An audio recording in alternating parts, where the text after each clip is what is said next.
Patrick Stein setti, eli se kakkososa. Mä oon just ennen tätä tehty se steppi vasemmalla, eli se on paino on vasemmalla jalalla se, joka edessä. Otetaan oikea takaa. Hop, kaksi tick-downia vasemmalla. Tick-down. Kolmas tick-downi. Otetaan oikea jalka takaa, tehdään crush hop heel step ihan samalla tavalla kuin tehtiin siellä stepissä. Kaksi tick-downia oikealle. Eli knee and tap, tick-down, step, tick-down, step, tick-down, crush hop heel step, tick-down, step, tick-down, step. Sen jälkeen otetaan vasen jalka takaa, vaihdetaan se eteen. And step. Hop, step. Uudestaan tick-down, crush hop heel step.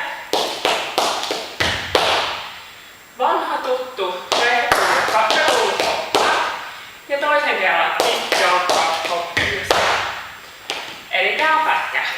And step, and down, tick-down, crush hop heel step. Reulu, crush hop, hop, back, crush hop heel step.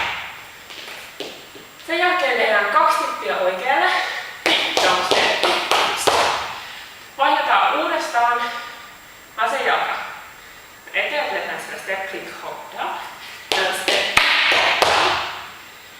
Nyt tällä kertaa me hypätään taas tukijalalla. Otetaan etujalka, pyytetään se taakse, tehdään 3 rockia. Hop, rock, 2, 3. Lähdetään sieltä ensimmäisesti oikein tick-downien jälkeen. And step, and down, tick-down, rock, hop, heel step, ready, hop, hop, back, tick-down, rock, hop, heel step, tick-down, step, tick-down, step, and step, click, hop, and rock, 2, 3. Tän jälkeen puuttuu enää loppu. 2 kertaa treble down. Ihan samanlaisia kuin se on siellä stepin alussa. Ja loppuun tulee vanha tuttu lopetus.